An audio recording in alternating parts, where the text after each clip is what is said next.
These are the three things that are going to help you achieve exactly what you want in life.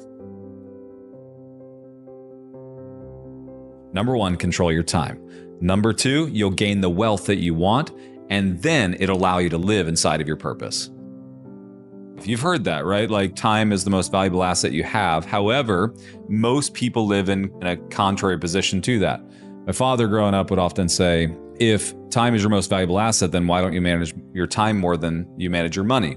Most people act as if money or capital is their most valuable resource. And so they spend all their time looking, thinking, pursuing, curating money. I've learned in my life that the more I manage my time, the more my time ends up bringing me back money or resources. I don't think wealth is amassing a lot of treasure. I think it's about how you use the treasure. You would say, oh, that person's probably wealthy. And they are. But by definition, wealth is not tied to a dollar amount. Wealth is tied to the experience, right? Most people will say this. They'll say, well, once I get to this level, then I will do. That's never the case. What happens is they're still pursuing the wealth, so they'll never pursue the purpose, and they actually never will take that step. Purpose is something set up as an object or end to be. Meaning, you ever heard the phrase, what's your end game? Like, what is it that you're trying to accomplish? I would say that most people don't understand their purpose because they don't understand the end game. Most people are looking for something magical. They're looking for this one thing that fills this one void in their life that only this one thing can do. And I think that if you're struggling with purpose today, you should, number one, look down the pathway and say, what is the end of what I could produce to make a difference in this world? And it's tied to my talents and my passions. 2019, I sold 76 companies in 1 year for about 1.27 billion. And that year, as I sold those businesses, I got to begin living the life that I wanted to live that would have taken me 20 or 30 years. My very first exit was an unintentional exit. I was just trying to source capital, and some corporate giants came in, kind of behind the scenes, took advantage of me at a level that I didn't even know the game we were playing, you know? And at the last hour, it was like, hey, by the way, this is about what's going to happen to you. And it cost me, it probably cost me in the long run 20 to 30 million that I could have had personally. Like, it was a big, big lesson. And they gave me 24 hours to make a decision. I was outclassed. I was outplayed. I had no idea. I really had no business playing the game that they were playing because I wasn't prepared.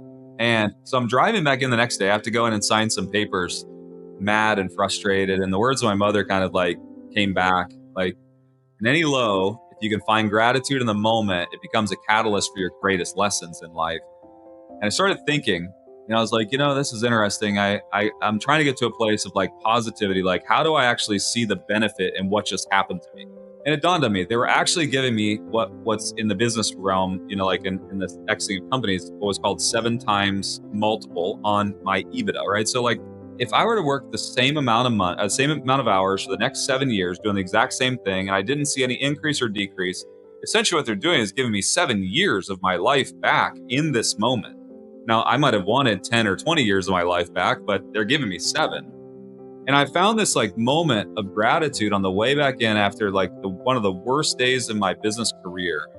And thought, you know what? If I could live my life today as if I'd want to live it in 7 years with this revenue, what would my life look like?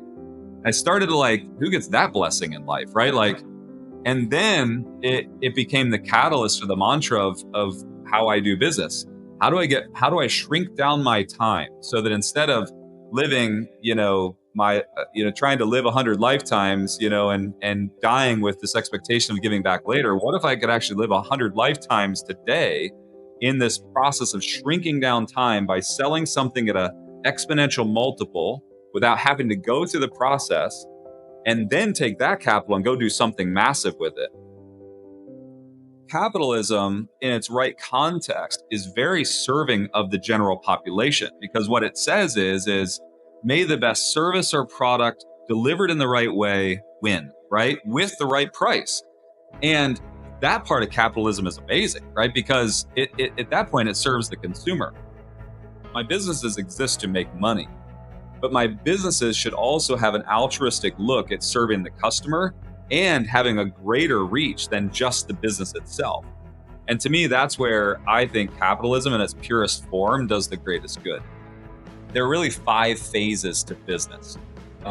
There's what we call the startup phase. Then we move into perseverance. That's like pre-profit. It's when we're still wearing lots of hats and there's not enough people. We get into viability. That's phase 3. That's when we actually look at the business and it's ready for growth. Then scale, and then lastly, succession. I have a systematic way of pushing the businesses through every phase with complete intention. And that's the problem with most small business owners. Like, you got a guy that he's running a small tech company or a dry cleaner or whatever it is. They will get into what we call perseverance mode, where they're making a little bit of money. And perseverance is you might be profitable 1 month, you might not be profitable next month. You might be profitable for 6 months, and then you might not be, right? And you don't have the right people in the right seats. You don't have the right systems. There's no way to scale it. But what they do is they go, okay, they start taking all their revenue and they start putting it into areas that really shouldn't be invested in until they're truly viable. And they misstep because they don't know the sequencing. What I've realized is there's a sequencing to growing businesses. And it really doesn't matter what the business is. There's a sequencing to it. And if I can actually grow the business properly, hire the right people, create the right governance layers, understand the right KPIs, right, at the right time, then I can systematically get it through that process faster than just about anyone else. I've mastered that, and that's how we grow and run and scale and potentially exit all the businesses. Money, resources of any kind, I mean, money specifically, but really resources, really become the greatest revealer of actually what's inside. Most people, they get to speak from their audible voice. Some people get a megaphone and a microphone. And I feel like the money and resources we get it's an amplification system of who we really are. And I remember having a real deep thought when I was making my first good money, thinking, who do I want to be? Yes, I can live a good life. I can up my standard of living, but in the end, it's I want to make sure that this doesn't just serve me, And so, I think that money is the ultimate revealer, and I think that as you see people, they're obtaining this money with greed, you just find more greed. They take advantage of more people. For instance, it's you take somebody like Elon Musk. Elon's goals is he wants to change how we navigate not just our globe, but the entire planetary system. And the more money he makes, the more it reveals his real desire, which is to really change how we navigate everything, and it's from cars to rockets to trains and it's it really just kind of reveals who Elon was. Well, if Elon was sitting there broke, he might have all these dreams and aspirations, but Elon wealthy is showing that's really who he is. Life success, to go back just a step, I have amazing parents, and I was super fortunate to grow up in an environment where my father was an entrepreneur, but also my mother was an entrepreneur. Both of them started businesses. Both of them ran successful businesses. And I learned so much about just the life operating system through them that I was super fortunate. I feel like I had a jump start where a lot of people did not, and it wasn't really my college education or formal education anyway that led me to where I am. It was the life education, and really just some basic principles that were huge for me.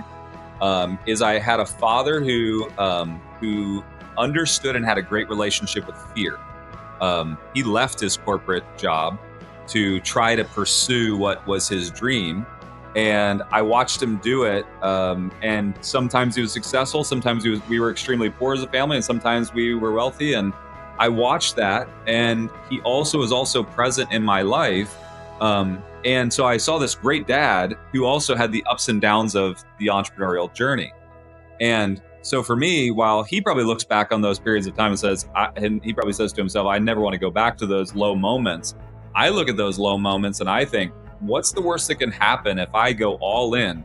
I end up spending time with my family. I end up having a good relationship with my kids, right? He really had a great relationship with fear and taught me and gave me a great gift. And that is to understand what to truly fear, right? Like the fear of loss is really not something we should fear. Sometimes in loss, it brings us our greatest opportunity. The greatest times I ever had with my father was when we were at the lowest point financially, right? So like, to me, it's just like watching a person navigate that and experiencing that really helped me deal with fear. The second thing that he taught me is really ego is the enemy. My dad is a quiet leader who is not going to be an alpha, beat his chest. You're never going to find him on social media touting his wares. He was a guy who led from the back, who was never afraid of picking up the shovel himself, who was quiet, who was a leader in his own right, very demonstrative, but in a very quiet sense. And his actions and his results always far outspoke his words or the volume of his voice. The thing I learned from my mother, though, was gratitude. And that, I had suffered quite a bit of loss in my younger life. I lost a sister, then later lost a brother. And my mom, just a very strong, an emotionally aware person, constantly bring me back towards this point of gratitude. She would say, Eddie, like, tell me about, I would struggle with the loss of my sister. And she would say, Eddie, let's talk about your sister. Let's talk about your favorite day. Let's talk about the favorite toy she had. Let's talk about what was your favorite moment. And then she would help me rehearse gratitude, even in loss. And some of the greatest lessons I've ever learned in my life was to be afraid of the things that you should intentionally be afraid of.